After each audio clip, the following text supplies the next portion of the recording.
Man! Hey everybody, help me out. Subscribe and like this video. Thanks. Okay, now I know Jump, Whack-A-Rash, 100 other people have done videos based on this. As a matter of fact, in the last SVS, Jump did one specifically, I think, to point to some of the weaknesses that he saw against the state he was playing. We won't say that it was my state, but it was my state. And I appreciate it. So I wanted to make one for handling the differences between rally lead, taking buildings, and holding them, specifically for covering the entire subject, and that way people wouldn't have to go back through the different videos, which there is a lot of really good content there. But I wanted to specifically cover some of the points that I've seen particular weaknesses on, and make sure that some of the points are very crystal clear. I'm going to use a sample spot on the map where I have a couple of towers next to each other and a couple of alliances, and that way I can send the right attacks and show some of the tricks and stuff that we'll be using and things like that. So I'm going to pull back some of the troops. I do want to point out I'm going to use current heroes for Gen 8 because that's the heroes we currently have. We don't have Gen 9 or 10 or 11 or any of that stuff yet. So I will be using those heroes, and I will be using formation of 60, 10, 30. The formations, the heroes, that's important stuff, but that can change, and it does quite frequently. So the important thing is to remember the technique of what to use when you're attacking, and how to hold buildings afterwards, not necessarily how to get them. So there is a distinct difference, and there is a few things that are really key in here that I will have to go back through and kind of explain. So the first thing is I'm going to send all the troops home from here. Don't know who that is. Send them all home. All right. So the first thing is when you're attacking a building, it's good to use the right mix of troops. And in this case, me sending troops into this, I'm going to pretend this is just an attack, and that we're going to send troops to it. So I would do this at a 10%, 30%, and I'm just estimating numbers here just to get it close. Would be what, 556, I guess, around, and the rest would be up there. And I'm just going to save this march. Now, you'll see here the march that I've got is my strongest heroes, with obviously Joker, and here's who we've got. We've got Joker, we've got Tina, and we've got Hank. Now, that is until we get to level 9. Right now, this is the current mix where Joker, I believe, is on the highest hero for Joker, which at this point I haven't upgraded the T9 yet one, so it's just pointing back to Cardini. So you'd be better off, obviously, if that was in the new tier 8 hero, but I don't have that hero yet, so I didn't, or he isn't actually up to par yet. So the trick here is to send that attack using the right heroes for attack and the right percentages of troops in your formation, and make sure that you get that formation done. Now, the key here is that when you do this, you're going to create the stats from your being the attacker. The attack will take your stats. Now, here's where things get interesting. Once you take the building, the heroes' effects that come into account when you're attacking, which are these skills down here, you don't want the same ones for attacking as you want for defending. So what was suggested, and what I've seen it worked the best for us during this past Capital event when we practiced things and tried some stuff out based on all the different videos out there, which there are a lot of them. And I suggest if you know one, you post it down below so that people can find them also, because there's a lot of really good information here. And from what I've seen, this makes a huge difference. So I'm going to switch over, going to use the Bears account right next to me to send what should be considered the defense heroes. Now, one really, really super important thing to remember on this is when I talk about defense heroes, I don't mean pull out the attack heroes that are there. I mean add, and usually the best way we found to do this, which was one of Jump's suggestions, was to send a solo attack with those heroes following the rally, so that you can populate those buildings with, so that you would, what I used, the way I looked at it is, it not only did it replenish some of the losses, so it gave you immediate reinforcements, but it also gave you the ability to have the heroes that you need in the building to take the leadership role. Now, there's a bunch of things that fall into account here that you need to take into account and need to understand. First of all, do not attack with these heroes because they suck for attacking. They're not going to give you the attack percentages that you want. The only reason this works is because when you're defending, you get the stats from the highest, most powerful player in the building. Usually that's going to be the person that was your rally leader that goes in, your person with the highest level of research done, or something along those lines. And I believe that it was, I've noticed that the planes seem to have a huge difference, so most likely the person with the most helicopter and planes. I've also heard that it's the one with the most the P10 research done. So there's a couple of different elements there, and sometimes it doesn't always pick the right one. I've also seen where if you had different levels of heroes, that it would pick the wrong ones, and so be careful with that. But in this case, this right now for us, the heroes that you want to pick are Nikolai, Inju, and Roxy.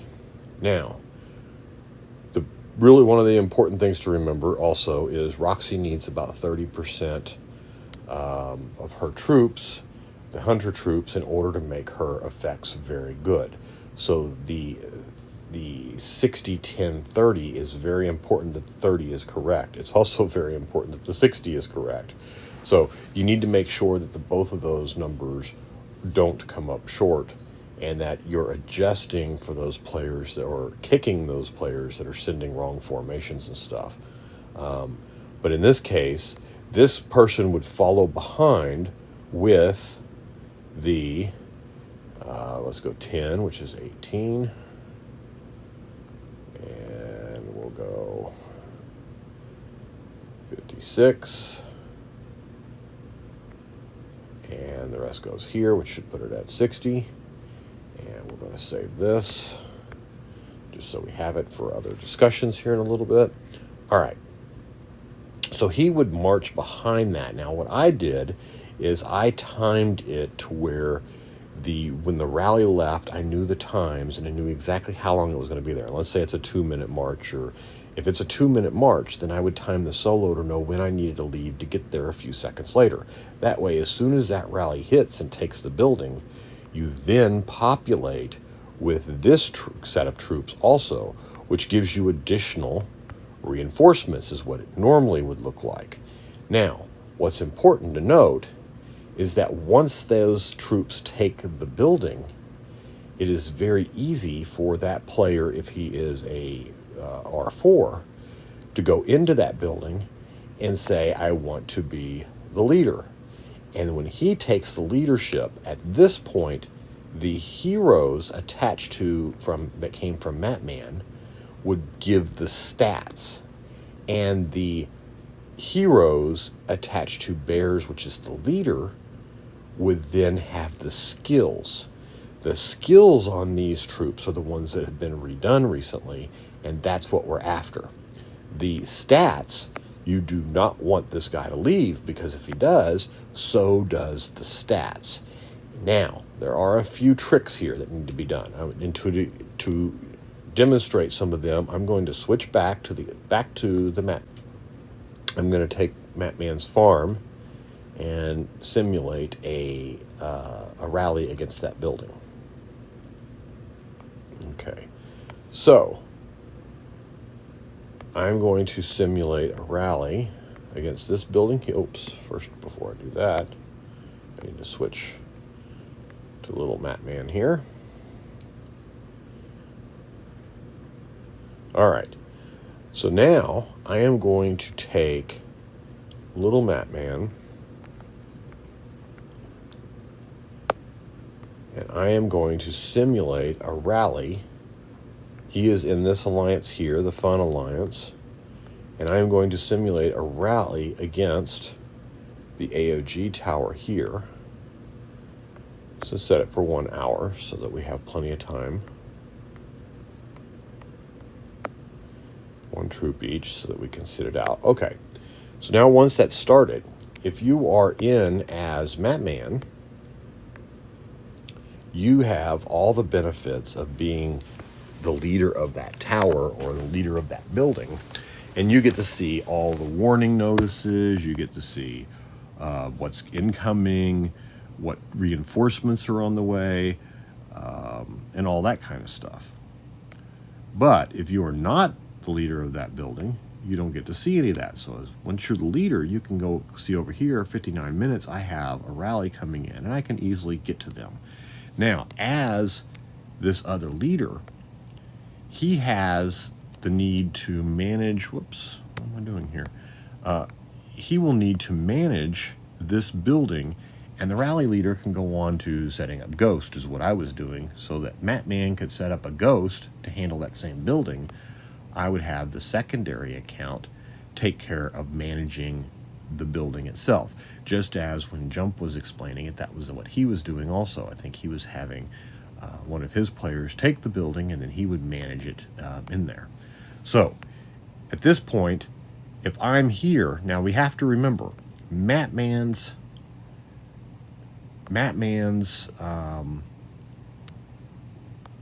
what's going on here? All kinds of troops coming. So as you can see here, there's all kinds of stuff coming in this building, but I can't see what it is. But because I can now switch this to me, I could switch this and see, okay, look, there's some reinforcements coming in addition to that. But when I do that, the important thing to notice is, look at the cap, 1,121,000. When Matman is the leader, his cap is much larger, 1.177 million. Now, what this allows me to do is to switch back and forth and manage getting all of those troops in there. And then when I'm going to take a hit, I can switch it back to this and still have those troops that were allowed in, the rally cap that was allowed by Matman. But I can, from this point, I can actually see all the different things that are coming and what's going on. So the trick here is to get both leaders in there. Now, you ask, and I believe I have a demonstration over here of showing you what it looks like when you do hit and the other guy is in charge. So what will happen, as you can see here, nope. So here's what we're going to do. Let's just go ahead and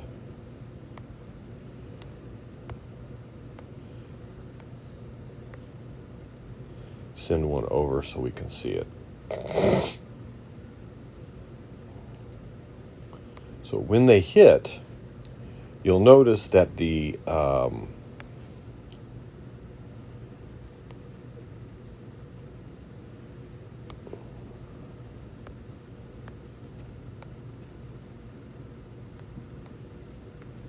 just want to send a small little attack so we can see the report.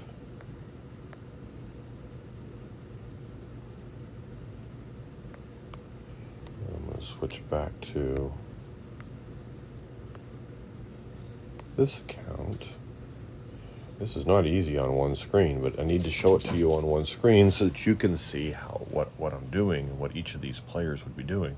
So this player is in charge, and he sees that he's got an attack coming in 1 second. Now, because he's leading this, you can see from the report that when it was attacked, he was the leader, and those heroes are the heroes there are the ones whose effects are taking place, and his aircraft effects are what's taking place. But the stats came from Matman, so he needs to make sure he stays in the building and that his stats would then take effect, and all of his rally infantry damage and all those other hero stats and stuff that he's got would all be from him and not from little Matt from Bears in this particular case. But you have his hero effects. That's what you're trying to do. So it's very important that you don't attack with them. You don't change your heroes to these and then it's set an attack. You attack with one group of heroes. You leave those in there so that you have all of these stats, and then you defend with another set of heroes. Now, I hope that makes things a little bit more clear, and thanks for watching. And a special thanks to my friends at FAQ, my home away from home, and my old friends from where I got my start, including Pyro and Kay, John, Yuri, and all the other ones that I'm probably missing and going to regret later, and all my new friends that I've met from other alliances within the state. I appreciate all of you. Good luck to you all, and let's keep playing. And now, Pyro, just for you, I sing for you. Matman! Hey everybody, help me out. Subscribe and like this video. Thanks.